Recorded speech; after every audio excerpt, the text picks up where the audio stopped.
We're going to get started and cover one of the issues from information that you received yesterday in reference to the hacking of the procurement site for the city of Wichita. I'll give you some details on that. Sometime between 1:09 a.m. on Saturday morning and 8 a.m. on Monday morning, the city's procurement website was hacked into. That information, or they gained access to the information of approximately 29,000 vendors and city employees at that time, and was compromised. The city staff, as soon as they discovered that attack on the system, they immediately shut that down. They began efforts to determine the scope of the breach at that point, and upon knowing this, they immediately contacted the Wichita Police Department and the FBI, as well as the State of Kansas Security Office, to assist in determining this scope. Late in the day on Monday, they were able to determine that the breach had occurred and that it was widespread. Currently, the WPD and the FBI are working to determine how the breach occurred and who is responsible for that breach. The city staff has also began the process of notifying all of the individuals, the businesses, as well as the employees that are affected. They are doing this through email, through mail itself, through faxes on the wichita.gov website, as well as City 7. From here, I would like to turn it over to Arlene Sokolowski from the city's law department, and she will provide some information on securing your personal information and the steps that you need to take. Arlene? Your name is? My name is Captain Gavin Seiler. Spell that for me, please. S-E-I-L-E-R. And Gavin is G-A-V-I-N. That is correct. Okay.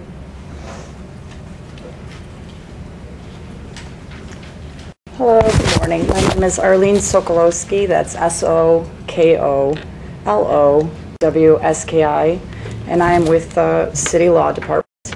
And as indicated, as you are aware, we did have a cyber breach within our computer system. Also, as indicated, I can assure you that the city is working around the clock on ensuring that everybody is notified, that all vendors are notified, that any employees that may have potentially been affected are also notified. We have already started that process with sending out, as indicated, emails, faxes, letters, you name it, we're doing it. One of the things that we do recommend to any vendors or any employees that may fall into this subcategory is contacting the three main credit agencies, the credit reporting agencies, those being TransUnion, Experian, and Equifax. And there's a fraud credit alert that can be placed on your account. That's a free service that they provide, and it's very simple. You can call them, you can get online and actually fill out a form, and at least that way, that's a start. I could tell you, I have been a victim of fraud, and it was going through that process when I was in school. They hacked into the system there. Even at schools, they do that.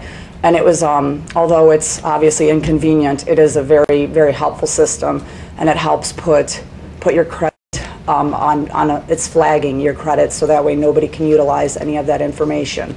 Additionally, we're recommending to all vendors, we're recommending to everybody else to contact their financial institutions, so that way you can notify your financial institution if there's anything that is awry or that could be flagged also in that aspect. As indicated, this is from the E-Procurement site, so this does not affect every employee, but if there are employees that have utilized the vendor system due to travel or anything of that nature, and likewise our vendors, and we are going through that list, that would be what we are suggesting that everybody look into in order to protect themselves from that aspect. We are in the process of securing and evaluating and auditing the system. Right now it is down. If anybody has tried to get online, you'll notice that that is down. It will be up immediately as soon as we get more information, as soon as we finalize what is going on. But I do assure you from the city, we are doing everything round the clock, have involved all authorities, and have done, you know, everything from step one to the last step that we need to do to make sure that everybody is protected and that this is minimized in as much as we possibly can. Thank you. Arlene, can we ask some questions now? Yeah, we're going to have Gavin return. Okay. Arlene will help with questions. Also, we have other city staffers here to help with some of your questions. Okay? When you say, Oh, go. Dude, I don't care. Sorry, I'm on that one side. But when you say vendor, what are you talking about? Because we get employees, but vendors are whom? Vendors they're the individuals that do business bidding through the city, so that would affect anybody who's been involved in providing services such as building or construction or things of that nature. You have to understand that the list, we're still going through it because there's a lot of duplicates within that list, so we cannot say it is this vendor versus that vendor, but that is the portion of the website that was affected. Correct? But you do work for the city, so it's more construction companies and that type of thing? Or Correct. Like People that would supply services to the city.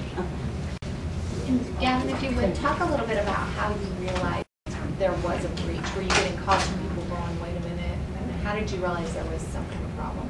That would be, well, IT recognized that as they come in the morning, they realized that there was an issue and a possible breach. They immediately began looking into that and how far that scope went out and who it would affect. So, and since that time, they have been working to find, you know, looking into that deeper to find out how far it does go.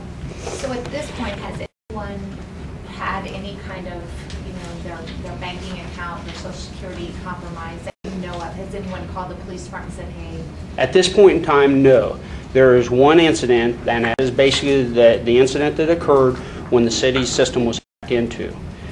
From now, we asked all citizens that believe that they could be affected, if they were vendors, city employees, or what have you, that have gone through the procurement process, that particular part of the web site, that they would notify their financial institutions and make them aware that their information could be out there and that they flag their accounts so that their financial institution is looking at that. In addition, they can contact the credit bureaus, as Arlene has said, notify them. They will watch their accounts at that point in time. If they see something odd, then they will notify them. But at this point, no one's stolen anything? No. At this point in time, and people may never have anything, and that's what we're hoping. But what we are wanting to do is to inform citizens. The more information they have up front is better for them to make sure that they watch their personal information and make sure that if it is breached or if they see some suspicious activity, they let us know. Okay. And how could this have happened? I mean, obviously there's good security with the city's website. There is. It not only happens to the city, it happens to other cities, it happens to big corporations and everything. It is part of technology. Unfortunately, people learn ways of getting into the system. And so the more we can do to combat that, the better, but it does happen. And is it someone from the inside, or could someone from the outside do it as well? Well, that again, it is the internet. And anything on the internet can be gotten from people all over the world. Just to go over the timeline again, you sort of mentioned that it was discovered at 8 a.m. Monday morning, started to go into it, and then it sort of, did it become bigger in terms of acknowledging how many people may have been potentially compromised or what information was compromised? It took quite a long time, obviously, and as Arlene said, we are still looking at, there's duplicates involved in this as well, so we're trying to get that actual number. So over time, it took quite a long time to come up with this number at this point in time. Is that a totally accurate number? No, it can move at this point because we need to go back and to look at any of those duplicates and clear those out. Just to clarify, I mean, if you paid a bill online for the city, if you've done anything like that, these are all separate areas, these are all secure. We know that this has not been compromised along this process. Those are different areas. We are talking strictly about the procurement site, which is anyone that does business with the city. The hack was discovered over the weekend. Do they think the hack actually occurred over the weekend, or is it something that may have occurred earlier and was ongoing? No, we believe that it occurred sometime, as I mentioned, between 1:09 a.m. on Saturday morning and 8 a.m. on Monday morning. I'm going to have Mike Mader from IT come up and clarify something that Gavin was saying about the scope. Okay. Right, okay. Okay, just wanted to mention, I'm Mike Mader, I'm a CIO for the city. Just wanted to mention that the number is, if anything, it's going to be on the high side because of the duplicates that they've been talking about. But we were able to actually get a hold of the compromised information, so that 29,000 number is going to be accurate in terms of, now it might be too many, but it's not going to be more than that. What we don't know is the impact on that number. Okay, in terms of whether will be or have, as Gavin said, to date none of them have been compromised. But that number will not change. When you say 109 to 8 a.m., I mean, do we assume that they're like in there this whole time? Is there any way to determine that, or like it seems like a very wide range that they could, a lot of time that could have been whoever these people are. Right. Once we get a little further into this with our logging, we might be able to determine a specific time. But the tendency is to go deface, collect, and then get out. So it's not it doesn't take long with technology. We'll take a few more questions. Do you know if this particular hack are you able to tell if this was a malicious thing where they were clearly trying to get this type of information that may have been compromised, or may it just have been a hack in which they were just seeing if they could get inside and fooling around? Do you really know what their intentions were at this point? Okay. Does that lead you to be a little more nervous? I mean, just in terms of that, because we don't know what on that end their purpose was. It could be a kid, Well, the only reason I wouldn't answer that is it's an ongoing investigation. Sort of the things that we can talk about and things that we can't talk about.